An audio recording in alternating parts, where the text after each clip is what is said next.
Alpine Liquid Fertilizers is your full-season crop fertility specialist from start to finish. Visit alpinepfl.com for more. I'm Shaun Haney, and this is RealAg on the Weekend.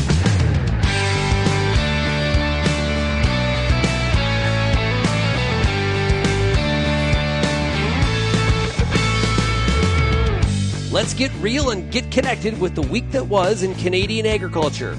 RealAg on the Weekend starts now. Welcome, everybody, to RealAg on the Weekend here on 650 CQM and 980 CGME. I'm your host, Shaun Haney, founder and CEO of RealAgriculture.com. It is great to be with you here on this show, RealAg on the Weekend. Hope you had yourselves a great week. You got done what you had to get done, as spring is fast approaching here. We're at the back end of January. Hard to believe that first month of the year went by so quickly. At the time of doing the recording of this show, I have no idea yet whether or not Canada faces 25% tariffs, 1% tariff, 2.5%, or nothing to speak of at this point. But I'm sure we're going to talk about it a lot next week on the program. And at this point, we are unsure, based on when I'm recording this on Friday, what has happened with the President of the United States and trying to, I guess, teach Canada a lesson. Bit of a moving target. We heard Commerce Secretary Howard Lutnick talk about the fact that Canada needs to make sure they're preventing fentanyl and illegal migrants from crossing the border into the U.S. That's a little bit different than some of the narrative we've heard. That's back to where we first heard about these tariff threats. But in the meantime, President Trump's been talking a lot about the fact that there's too much of a trade deficit between the two countries and Canada needs to buy more. Canada is being subsidized by the U.S. So a bit of some moving targets there and maybe a bit of a lack of clarity. All this happening at the same time where the federal government with Canada has, I think they put like $1.3 billion into increased border security since those first tariff threats were made. So we'll have more on that next week here on the program and throughout the week on RealAgriculture.com. So if you're not getting the Real Agriculture emails, make sure you go to RealAgriculture.com/subscribe. And we'll keep you up to date on everything that's happening in the world of agriculture. Now, today on the program, we're going to hear about the federal government making some big news this week. OFCAF, $300 million announcement. We got some reaction from farm groups. Some farmers in Saskatchewan with one farm group very upset about this announcement this week. We're also going to hear from Dallas Mount of Ranching for Profit in an excerpt from a recent Ruminating with RealAg podcast that Amber Bell from RealAgriculture.com hosts. And then we're going to talk about a news story this week. Canadian Wheat Research Coalition signs a 5-year, $11.8 million agreement with University of Saskatchewan breeding programs. So we'll have the details on that as well. Now, if you have any feedback on today's show, we'd love to hear from you.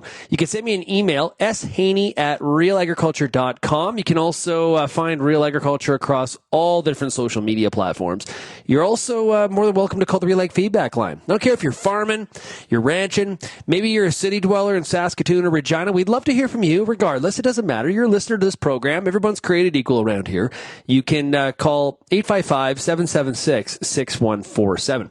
Maybe the biggest news of the week, though, honestly, the most emails I got this week was the announcement from Peavey Mart. Peavey Mart has entered creditor protection.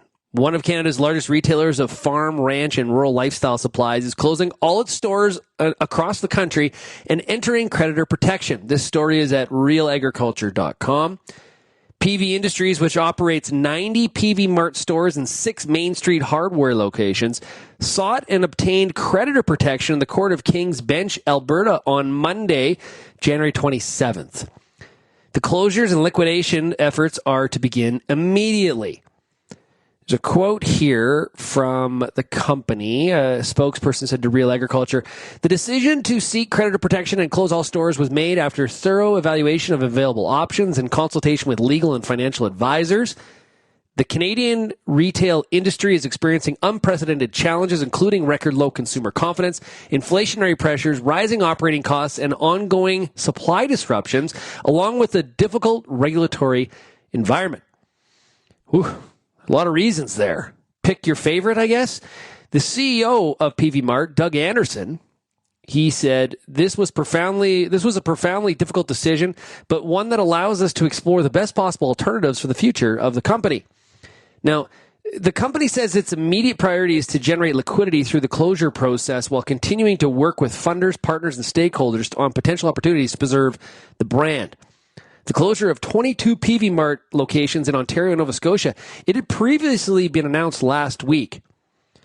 In Westlock, Alberta, Darren Dunford, manager of the local Peavey Mart, told RealAgriculture earlier in the day he had been given closure notice. However, no timeline had been given by Peavey Industries.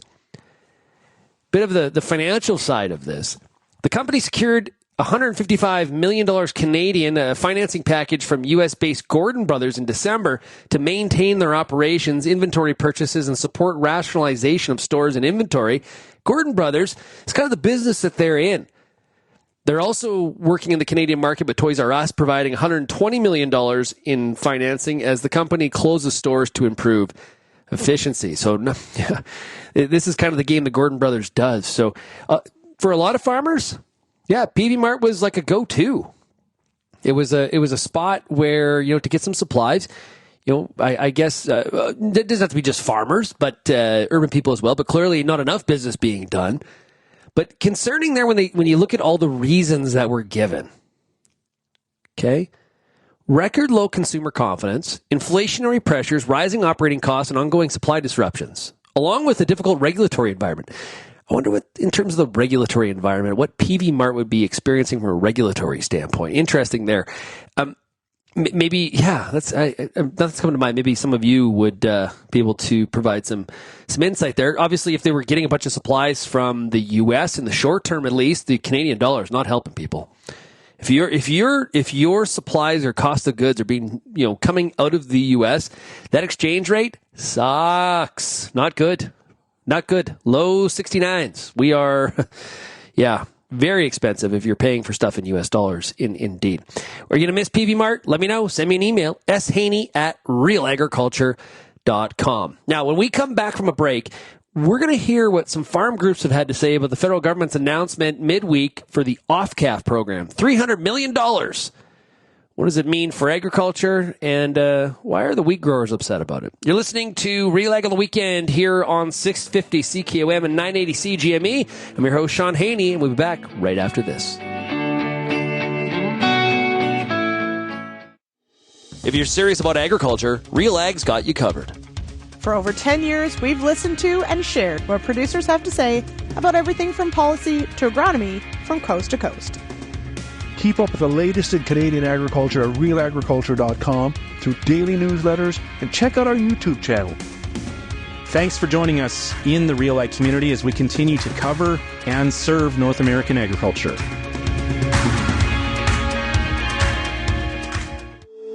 If you're involved in the agriculture industry, it's important to stay informed on all the latest issues affecting your business. At RealAgriculture.com, we offer fast, reliable news, information, and insights to help you keep on top of all of the latest in Canadian agriculture. Visit RealAgriculture.com and sign up for our free daily newsletter covering everything from news, agronomy, animal agriculture, and much more. Visit RealAgriculture.com/subscribe today.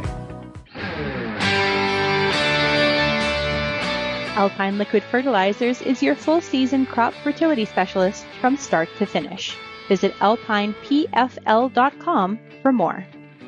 Had a great week of travel this week. On the road. I was out in Atlantic Canada, so Monday I was in Halifax at the Scotia Horticultural Council, or Congress, I should say. So talking to a lot of people running greenhouses and that part of the industry. Very fascinating. A lot of concern there about access to labor. That is their number one concern indeed. And then Wednesday, I was in Newfoundland. I was in St. John's. It was great. I was at the Newfoundland Federation of Agriculture meeting, and we did a live recording, in front of a live audience there at the convention of the RealAg Radio podcast, which you can get wherever you get your podcasts. So long week of travel this week. Next week, I am... Where am I next week? Next week, I am... Tuesday I'm in Cambridge, Ontario speaking. Wednesday, I'm in Regina speaking at Convergence Conference. So if you're going to be at Convergence Conference in Regina, make sure that you say hello to me. I'm going to be in town on Wednesday. And then Thursday, I'm in Camrose. So, yeah, Camrose, Alberta. So I'm doing 3 cities, 3 days, like a rock star without the bus and all the other things that go with being a rock star. But, yeah. Okay. While I was on the road this week, a big announcement was made.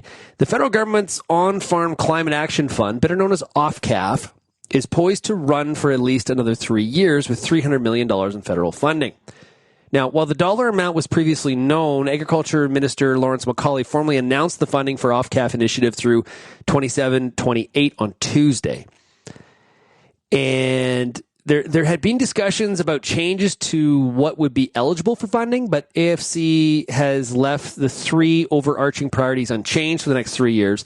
The funds will continue to be used to incentivize on-farm adoption in the following 3 areas: cover cropping, nitrogen management, and rotational grazing. So, not much changes there. $300 million. I was at the Newfoundland Federation of Agriculture reception on that would be Tuesday night, and Lawrence Macaulay wasn't there, but there was a member of Parliament for the Liberals that was there that made the announcement. Got a big round of applause. OFCAF, very, very, very popular, I would say, in Newfoundland. At least that's the impression that I got.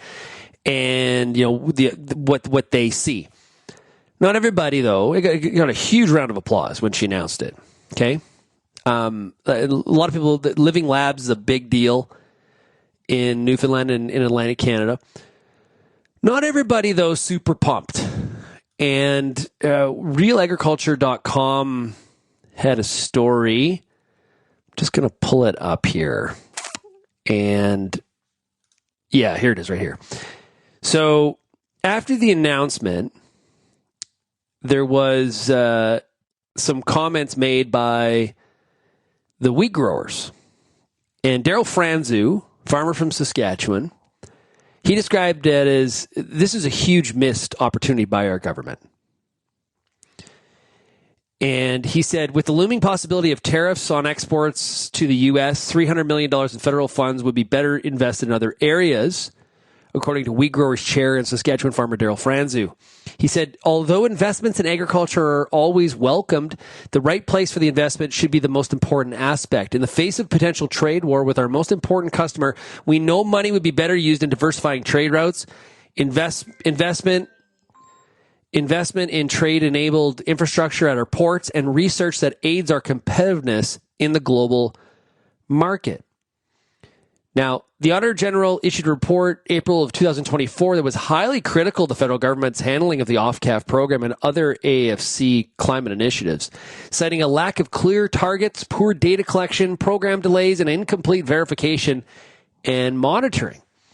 Now, the other thing to keep in mind here is there's a possibility the funds could be redirected or cut before the 3-year timeline is even up, as OFCAF, along with other Agriculture and Agri-Food Canada programming, will likely be subject to review if the Pierre Poilievre-led Conservatives win the upcoming federal election.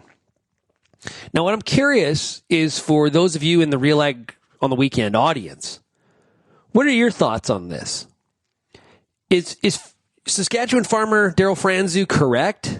Should OFCAF been scrapped? Let's take this. If we got $300 million to work with, what could we do with that $300 million in other areas? Now, some would say when it comes to implementing these practices, they are critical for the future and sustainability of Canadian agriculture. So do we have to choose one or the other? That may be an option, right? That some of you may feel that way. Some of you may feel, you know what, before we start allocating all this money to dealing with Trump tariffs, maybe we should see if those tariffs even happen in the first place. I think we're going to have a pretty good split opinion. I don't know what the percentages would be, and maybe there's other options as well. But I'd love to hear from you on this. What do you think is the answer when it comes to, if you had $300 million, what would you do? What should we be doing? It really does sort of stretch your brain a little bit in terms of thinking about this. And And the other part of it too is, and I think this is true for a lot of people, is that last little bit that I read there from the story at RealAgriculture.com. There's a possibility the funds could be redirected or cut before the 3-year timeline is even up, as OFCAF, along with other agriculture and agri-food programming, will likely be subject to review of the Pierre Poilievre-led Conservatives win the upcoming election. This gets to my point, and I've been telling audiences this all in my speeches, and I said it in Saskatoon at Crop Production Show when I gave a presentation to a bunch of growers in a workshop. I think when it comes to all of this kind of programming, whether it's like OFCAF or it's BRM programming or it's the government having an investment in plant breeding, for example, basically any ask for dollars. I think agriculture is really going to have to change some of their mindset here in the next government. And the idea that, well, we've always done this, or, this is important. And the question is, why? You better have a better answer than, well, cause.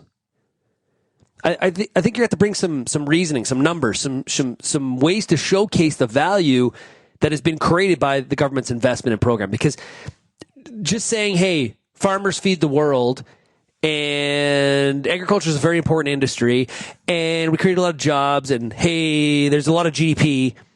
I'm not sure that, as my dad would say, I'm not sure that dog hunts. I think we're going to have to sort of change some of our messaging. And I think it's not a bad thing.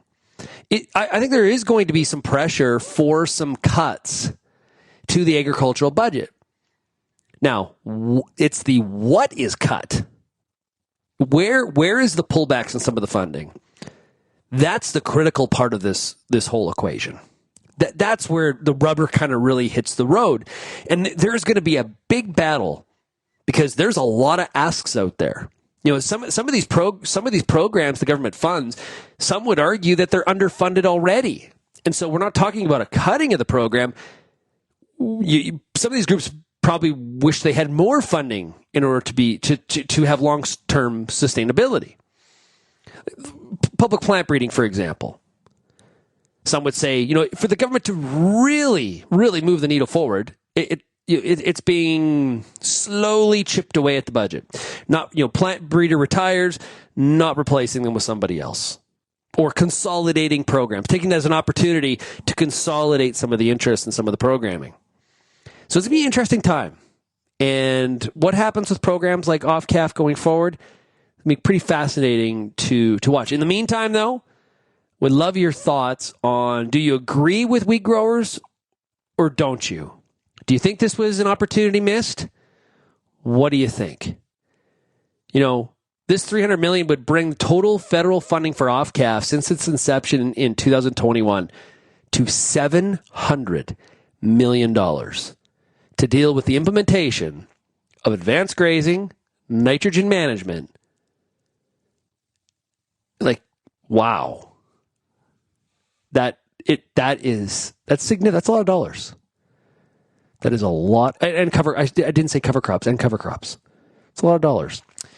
Send me your feedback. My email address is shaney@realagriculture.com. When we come back, speaking of grazing, we're going to talk about ranching. Dallas Mount of Ranching for Profit is going to talk to Real Agriculture's Amber Bell. We're going to play you an excerpt from the recent Ruminating with RealAg podcast that is out wherever you get your podcasts. We'll hear it when we come back. You're listening to RealAg on the Weekend here on 650 CQM and 980 CGME. RealAg Radio is Canada's only daily radio show focused on agriculture. Get expert advice on Agronomic Monday. Tuesdays and Wednesdays will cover a broad range of issues. Thursday we'll hear from farmers across the country on the Farmer Rapid Fire. And we'll wrap things up Fridays with the RealAg Issues panel with Kelvin Hefner and Lindsay Smith. Join us Monday through Friday at 4:30 Eastern. And don't forget about the replay at 7 in the morning on Rural Radio 147, Sirius XM. Get all the information you need to keep your pulse crop healthy and profitable with the Pulse School on RealAgriculture.com. The Pulse School is a free YouTube video series covering agronomy, research, and more across a host of different pulse crops. It's also available as an audio podcast wherever you download or stream your favorite podcast. Check us out on YouTube or visit RealAgriculture.com, the Pulse School, brought to you by BSF Canada.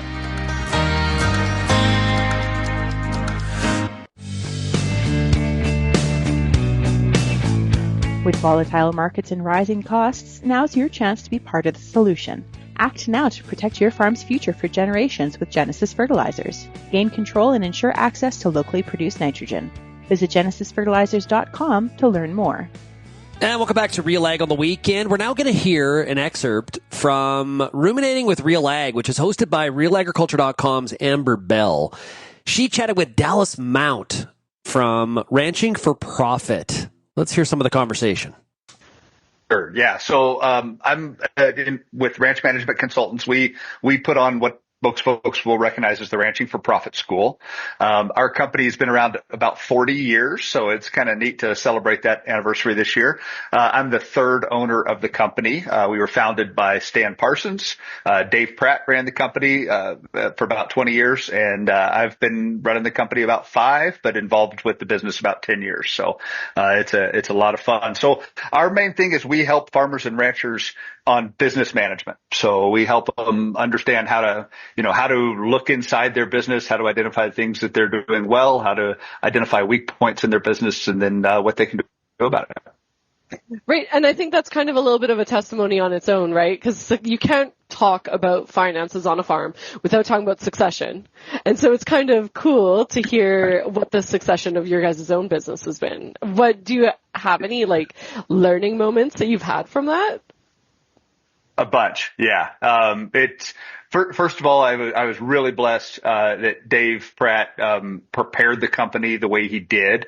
It was very well set up when we did the transition. You couldn't have found a more gracious, understanding successor than what he did. One of the things I think worked really well in our situation is we tore off the Band-Aid. On one day, all the income that was coming in was his, and every bill that was coming in was his. And on the next day, every bill that came in was mine, and every bit of income that came in was mine. So it was it was a very abrupt succession. And I could always reach out and call him, and of course, pick his brain about it. But, it was my decisions to make, and I'm the one that got to live with the successes or failures of those decisions. And I think that was a good thing. Of course there were some bumpy things along the way, but, that was a nice way to do it. I've only seen one other farm or ranch that I know of that intentionally did their succession that way. More of them, it's generally more of a process. But I think one of the lessons from that is it's not something that needs to be drug out over an extremely long, excruciating period, which is what a lot of times we do in farming and ranching is, right? While one person is declining, unfortunately, sometimes it's decades of transition of leadership. Right. And that would be really tough too. I like that idea of kind of going in. Do you feel though that it might be too much of a sink or swim model for a young farmer coming up? That would be a tough model for somebody who's really just getting their feet under them to do the tear off the Band-Aid method. But I also think, maybe over a period of 3 to 5 years, right? It doesn't need to be 20 years, right? Of a succession. But yeah, that was some of the lessons from us. But, it was a lot of other things along the way. It's funny, we teach this stuff, so it was fun going through it ourselves. Well, it gives you that relatability, right? You can be like, well, we did this worked, this doesn't. Yeah. That's super cool. Sure. And what would be some of the don't do's that you maybe learned, or something that you would recommend someone do a little bit differently if it comes down to farm succession? Oh boy, on farm succession, a whole bunch of stuff. Looking back on our particular thing, I think it worked fairly well. I'm not sure as I look back on that there was anything I think we really messed up on. On farm succession, boy, where do I start? There's a whole lot of don't do's.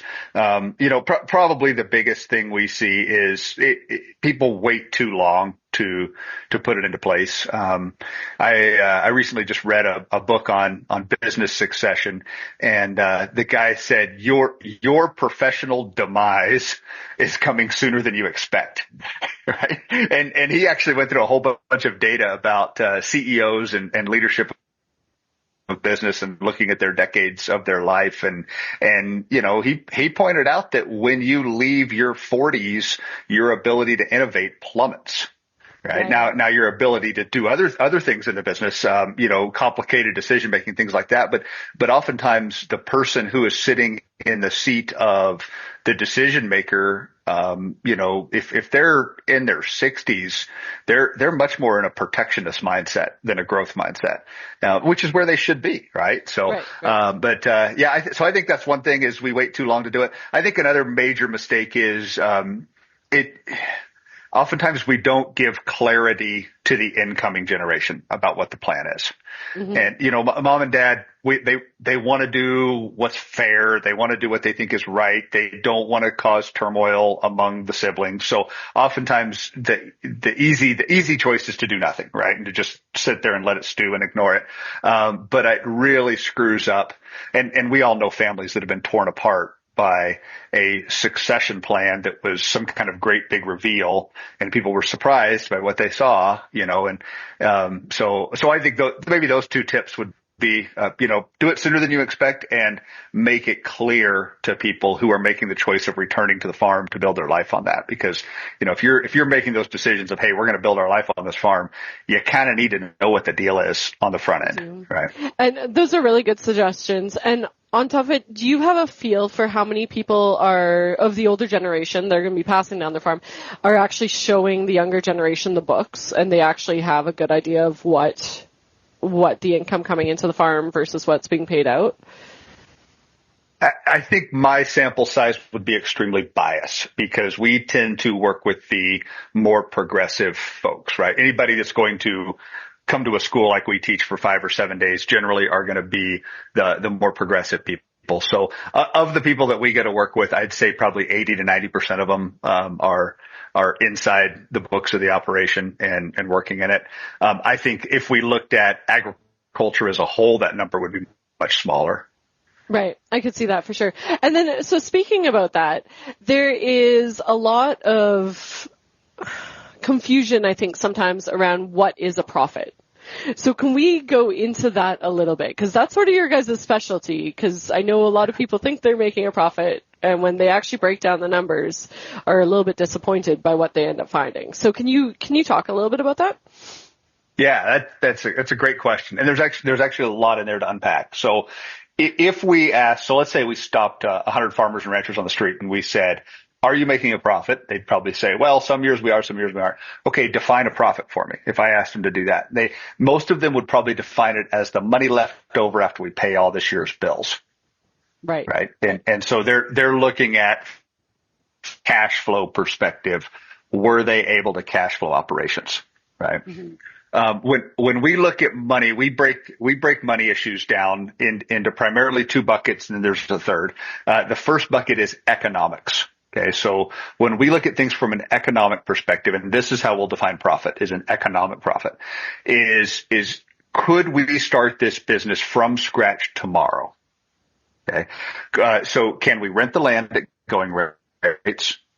Can we pay the full cost of labor so we don't get to subsidize it with unpaid labor? Or, most farmers and ranchers are probably not paying themselves very much, or if they are, or some of them aren't even paying themselves at all, but others are probably paying themselves a fraction of what it would actually cost to replace the work they're doing, right?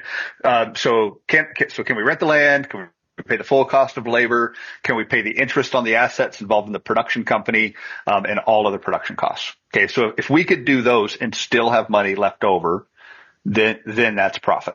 Right. And profit can be used in a variety of ways. We could use it to pay down debt. We could use it to go back into the business for infrastructure upgrades, improvements. We could use it for off-farm investing. We could build cash reserves. Right. So there's all sorts of things you can do with profit. But truly defined economic profit is, could I start this business tomorrow, borrow the money to run the operating company and rent the land and pay myself what it would cost to replace me and still have money left over? Right. That's a true economic profit. That's a really hard question for a lot of people, right? Because a lot of farms are built on land that has been owned for a number of generations that there's no longer payments on. So that's a really, really hard question. What would be the importance in asking that versus just the year to year? What difference would that make on a farm? So it helps us identify what's working in the business and what's not. So if I've got a livestock company that is operating on my owned land and I'm doing it with inherited wealth, right? With family money. Okay. And I look at my cash flow at the end of the year and I say, oh, I've got $100,000 more than what I started the year with. Okay. Now I don't know if all I'm doing is doing my tax accounting, let's say, right? Just turning in those books. And I don't know if it was my livestock that made money, if it was my land business that made money, if it was my money that made money, right? I can't separate those things out. What we're going to do is start separating those things out economically. Now, whether you actually separate those things out financially, whether you actually write a check for the land, that's a totally different subject. But we're going to put them in the right bucket so I can say, this is the money my cattle made. This is the money my cropping made. This is the money my land investment made. Right. So we can start putting those things in their right buckets. Right. So that really just gives people a decision-making tool. So if you need to invest here, well, now you know that it's worth investing in. Or do we need to change this in order to make those investments make a profit? Correct. So what if the neighbor's place came up for lease tomorrow? Yeah. Could you go out and lease it for fair market value? Could you go out and buy the cattle and pay interest on the cattle to stock it? Right. So if you don't have those things figured out the right way, then you're just guessing. If you haven't figured out the right way, then we absolutely know, yes, this is what my business takes to run my business. Highly encourage you to check out Ruminating with RealAg. You can get it wherever you get your podcasts. You can also find it at RealAgriculture.com, and you can hear that full discussion that Amber Bell had with Dallas Mount of Ranching for Profit. We'll be back with more of RealAg on the weekend here on 650 CQM and 980 CGME.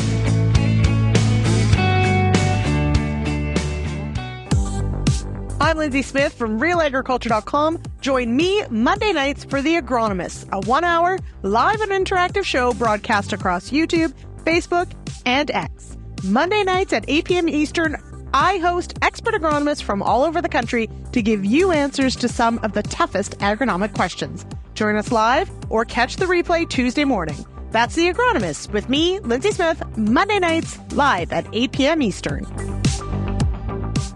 The Canola School on RealAgriculture.com is your one-stop shop for everything a canola grower needs.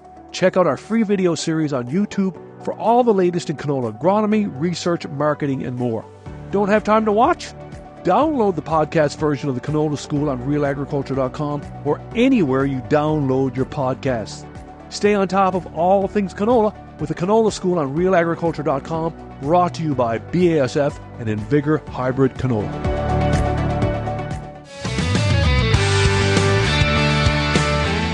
FP Genetics brings new seed genetics to Canadian farms, empowering growers to thrive in ever-changing conditions. Visit fpgenetics.ca to discover FP's dynamic portfolio of seed and to contact your local territory manager. Gain a genetic advantage and experience the next wave with FP Genetics.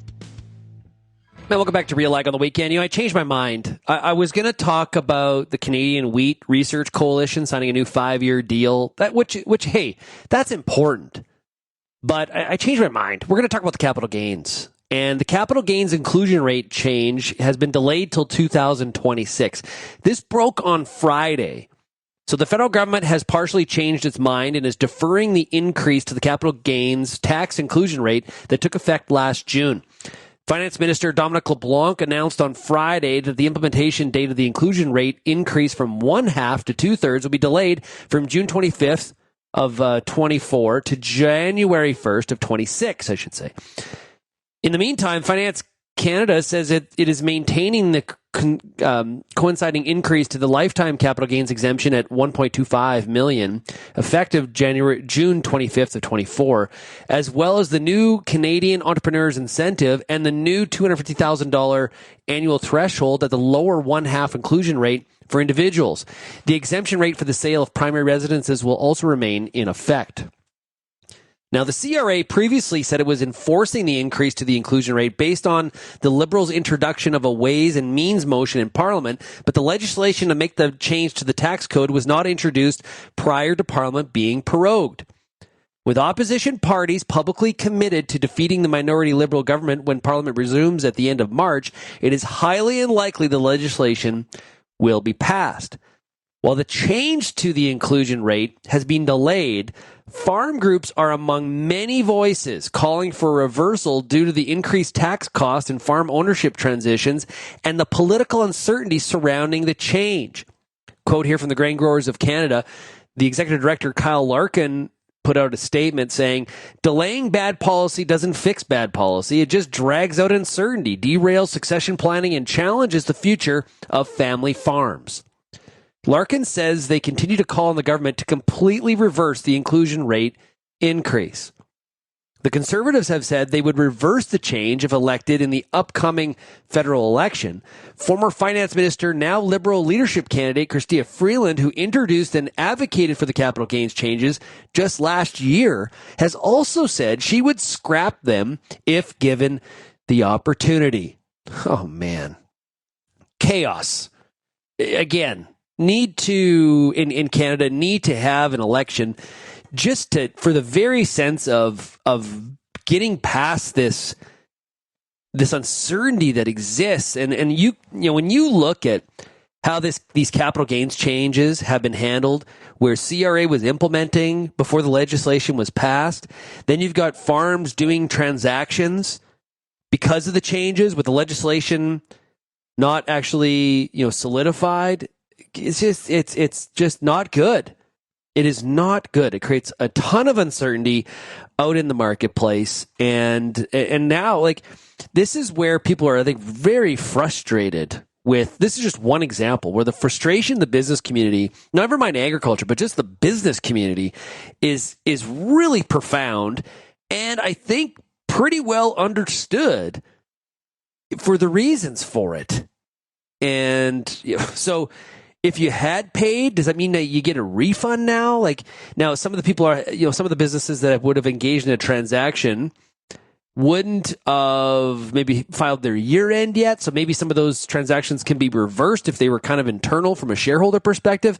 I guess time will tell, and we will see. We'll also see, based on the time of doing this show on Friday, we still do not know where we are on the Trump tariffs. Reuters had a story early on Friday. The White House was going to delay till now March 1st. The White House then put out a statement saying the Reuters story was totally untrue. The White House press secretary talked about how they would be putting tariffs on Canada and actually threw some pretty strong heat back to Prime Minister Trudeau that he would best spend his time talking to the president directly instead of talking at meetings. What chaos. So we'll have updates throughout the weekend at RealAgriculture.com for you to keep updated on what is happening here related to tariffs. And we also have a story up talking about how Canadian farmers, how they see the potential of the implementation of Trump tariffs, how it impacts not only the Canadian economy, but them also talking about how it impacts their farm businesses. So you're going to want to check out that too. That can be found at RealAgriculture.com. And it's also a big story in our Real Agriculture newsletter that goes out every day. You can find out more by going to realagriculture.com/subscribe, where you get that information as well. Lots happened this week in the world of news and specifically farm news, and Real Agriculture is your home to keep updated on all of it. If you have any feedback, send us an email, shaney@realagriculture.com.